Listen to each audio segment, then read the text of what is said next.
notre pensée reconnaissante à cette yeshiva de Rabbi Shemuel Vital Calabrese, le fils du Maharcho à Damas, et des Talmidim, Tzaddikim qui étaient présents dans cette yeshiva, et notamment Rabbi Yaakov Semach et son Talmid, Rabbi Meir Papirouche, qui nous ont permis d'avoir accès à l'enseignement du Harizal. Dans cet enseignement, un tout petit livre qui a un nom de Etzada Tovera, j'ai trouvé la réponse de ce qui était resté en suspens dans ma Chashava après ma petite intervention de la semaine dernière. En effet, il est clair que Yaakov Avinu voulait bénir Esav. La motivation de Yitzhak Avinu peut se justifier de la façon suivante.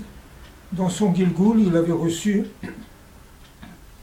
un chélek un peu moins bon et il a réussi à le corriger, et il a pensé que les berachot pouvaient aider Esav justement à arriver à ce même but, surtout qu'il ne pensait pas que le temps de Yaakov était arrivé.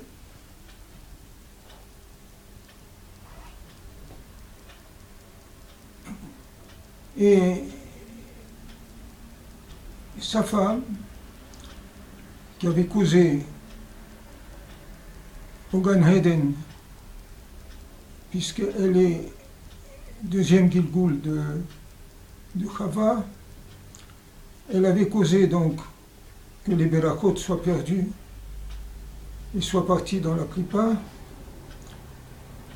Elle ne l'entendait pas comme ça, et elle voulait à tout prix justement arriver à ce que les berachot puissent passer par Yaakov qui les méritait.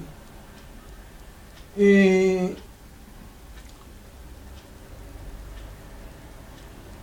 le doute chez Yitzhak Avinu a persisté, même au moment où Yaakov Avinu était en face de lui. Il ne savait pas trop quoi penser, sauf que, comme nous avons dit déjà la semaine dernière, Yaakov n'est pas rentré seul, il a apporté avec lui un réach de Gan Eden, qui était la confirmation justement de ce dont il était porteur. Et pour faire bonne mesure, Rivka n'a pas laissé le tikkun à la hauteur des matamim, elle a ajouté le yayin et le lechem, justement parce que c'est avec le yayin que tout était arrivé, et pour montrer que justement on avait rétabli les choses comme avant le chet. Et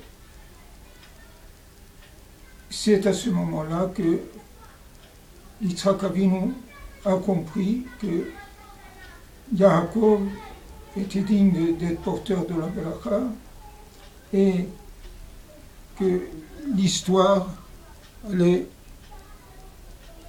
s'écrire et aboutir grâce à tous les efforts qu'il allait entreprendre pour arriver à ce but. Et on en a déjà parlé, quand Esav rentre, et que Esav est donc débarrassé de cette possibilité-là de récupérer les berachot, il est à nu devant Yitzhak Avinu qui en a une frayeur panique, n'est-ce pas?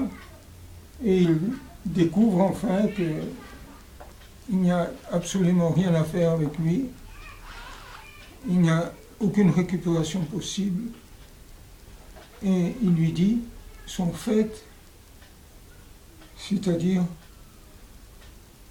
la préfiguration de l'histoire dans laquelle nous sommes plongés, la série de guerres dont a été capable cet Occident descendant de ce Esav.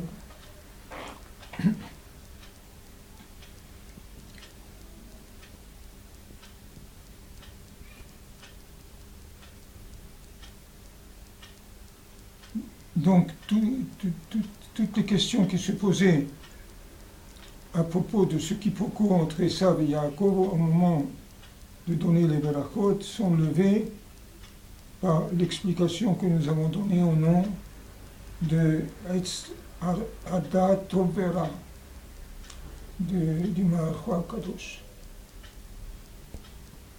Il est l'action que nous soyons offrés d'approfondir son enseignement et d'arriver à un tikkun pour nous-mêmes, pour le clan d'Israël et pour le Olam. Et Yiratzon, qu'Akadosh Baruch Hu tienne compte de tous ces efforts d'étude l'Ishma que le peuple d'Israël est seul au monde à pouvoir fournir pour arriver à cette réalisation. Pour terminer, je voudrais dédier ces quelques paroles à une dame qui vient de disparaître de la communauté de Strasbourg, qui était notre voisine, Madame Essaya Galéa Shalom, qui était un modèle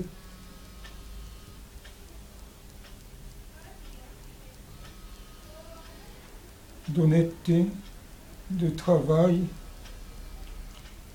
d'Ahavat Torah, Ahavat Israël, et qui était, malgré le travail harassant dont elle était,